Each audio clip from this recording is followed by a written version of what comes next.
নমস্কার, আমি শ্রাবণী চলে এসেছি আমার রান্নাঘরে। আজকে একটা বছরের প্রথম দিন বাড়িতে চলে এলো ব্রোকলি, তাই ভাবলাম একটু নতুনত্বভাবে রান্নাটা করি। তো ব্রোকলি পাতাগুলোকে ছাড়িয়ে রেখে দিয়েছি, বানাবো কাল একটা রেসিপি। তো এইবার আমি ব্রোকলিগুলোকে কেটে নিচ্ছি। ব্রোকলি তো ভীষণই নরম, আপনারা জানেন, তাই আমি একটুখানি, বাবিটা আমার খেতে পছন্দ করে একটু ডাঁটি শুদ্ধ, তো তাই জন্য ডাঁটি শুদ্ধ আমি ব্রোকলিগুলো একটু কেটে নিচ্ছি সুন্দর করে। তো এইবার কড়াই বসিয়ে দিয়েছি জল, এবং সেই জলেতেই দিয়ে দিলাম আমি একটু নুন। কেন নুন দিলাম? ভেতরে পোকা টোকা থাকলে একটু গরম জলে দিলে সেগুলো বেরিয়ে যাবে অবশ্যই। আর বকুলি ভীষণই যেহেতু নরম, সেই হেতু বকুলিটাকে আমি মিনিট দুয়েক মতো একটু ভাপিয়ে নেব। তো যাই হোক, আমি এখান থেকে ভাপিয়ে নিয়ে তুলে নেব, এবং কড়াই তেল দিয়ে দিয়েছি, ফালা ফালা করে পেঁয়াজ কেটে দিয়ে দিয়েছি। এই পর্যায়ে দিয়ে দিলাম আমি অল্প একটু নুন আর কাশ্মীরি লঙ্কার গুঁড়ো। আজকের এই রান্নাটা যদি আপনারা দেখে থাকেন, তো একটা লাইক কমেন্ট করে দেবেন। নতুন বন্ধু হলে একটা পাশে থাকার জন্য সাবস্ক্রাইব করে পাশে থাকবেন। এইরকমই নানা রকমের ঘরোয়া রেসিপি পাওয়ার জন্য, কম মশলা কম তেলের। তো চলুন, আমি পেঁয়াজগুলো, নুন আর কাশ্মীরি লঙ্কা গুঁড়ো দিয়ে, আমি হলুদ দেব না, হলুদ অল্পই মশলায় দেওয়া আছে, কাঁচা হলুদ যেহেতু, সেহেতু আমি এখানে কোনো হলুদের ব্যবহার করব না। একটু অন্যরকমভাবে এই রেসিপিটা করছি। শীতের দিনে গরম গরম আর শীতের সবজি বকুলি ভীষণই টেস্টি টেস্টি লাগবে, মাছ মাংস কিছুই লাগবে না, আমি কথা দিতে পারি। এই দেখুনি, এখানে দিলাম আদা, রসুন আর একটু কাঁচা হলুদ বাটা। তো চলুন, মশলাটাকে আমি পেঁয়াজের সঙ্গে কষাতে থাকবো যতক্ষণ না পর্যন্ত তেলটা ছাড়ছে। তো সেই সঙ্গে আমি এখানে একটু চিনিও দিয়ে দেব। চিনি না দিলে আমি একটুখানি, যেহেতু ৩ রকমের সস অ্যাড করব এখানে, তাই জন্য অল্প একটু চিনি দেবো। আর ফালা ফালা করে লঙ্কা কেটে দিয়ে দিয়েছি।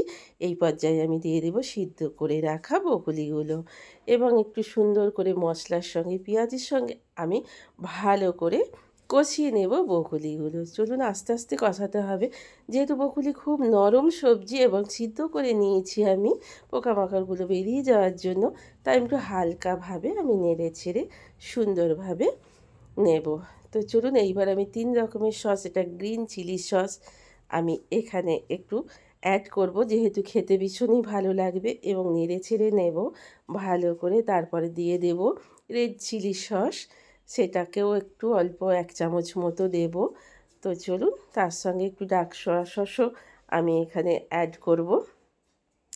তো চলুন, দিয়ে এবার ভালো করে নেড়ে ছেড়ে নেব আমি। নেড়ে চেড়ে নিয়ে এখানে আর কোনো কিছুই এখন এই মুহূর্তে আমি অ্যাড করব না। আমি একটু চাপা দিয়ে আমি অল্প একটুখানি ২ মিনিটের জন্য রেখে দেব ভালো করে। তো আপনারা চাইলে এখানে ঝালটা যেরকম পারবেন ইচ্ছা মতো দেবেন।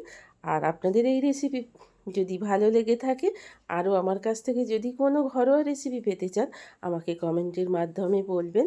আর এই পর্যায়ে আমি এখন দিয়ে দেবো অল্প একটু কর্নফ্লাওয়ার জলে গুলে, যেহেতু গ্রেভিটা একটু থকথকে হবে, তো তাই জন্যই। তো চলুন, ভালো করে কর্নফ্লাওয়ারটা যাতে প্রবলেম না থাকে, তাই জন্য স্মুথলি আমি একটুখানি জলে গুলে নিচ্ছি। গুলে নিয়ে আমি ভালো করে গুলে নিয়ে আমি দিয়ে দেব বকুলিতে। বকুলিটা খুব সুন্দর গ্রেভিটা খেতে লাগবে, তো তাই জন্যই দিলাম। এবার ভালো করে আমি নেড়ে চেড়ে নেব। নেড়ে চেড়ে নিয়ে এবার শেষ পর্যায়ে আমি দিয়ে দেব একটু গরম মশলার গুঁড়ো। তো চলুন বন্ধুরা, এই রকমই যদি আপনাদের আমার রেসিপি পেতে ভালো লেগে থাকে, আপনারা চাইলে টমেটো দিতে পারেন, ওপর থেকে ধনিয়া পাতা কুচিয়ে দিতে পারেন। বকুলির একটা সুন্দর স্বাদ আছে, আমি ওই জন্য ধনিয়া পাতা দিলাম না। আপনারা চাইলে অবশ্যই দিতে পারেন, বা কেউ কসৌরি মেথি পাতাও দিতে পারেন, বা কসৌরি শুকনো মেথি পাতাও দিতে পারেন, যেটা আপনাদের অপশানে রাখবে সেটাই ভালো লাগবে। আমি অবশ্য কিছুই দেবো না, ব্রোকলির স্বাদটা নিজেদের একটু এনজয় করব বলেই, তাই জন্যই দিলাম না।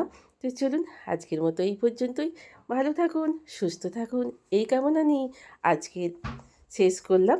তো চলুন বন্ধুরা, খেয়ে দেখবেন, ট্রাই করে দেখতে পারেন আমার মতো এইভাবে বছরের প্রথমে আসা এই ব্রোকলি রেসিপিটা ভালো লাগলে একটা লাইক কমেন্ট, ইচ্ছা হলে সাবস্ক্রাইব করে পাশে থাকবেন।